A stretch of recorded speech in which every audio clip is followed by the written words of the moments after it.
This is a 1967 BSA 650 Thunderbolt.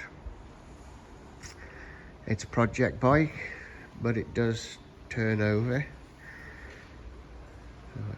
Turns over from the kickstart. I just had to put a screwdriver in the hole. Gear select on it.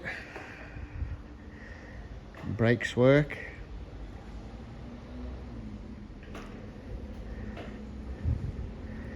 That's all I know about it, really.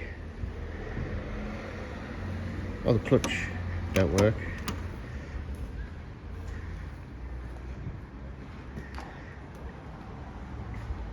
Bought this in Ohio a couple of months ago.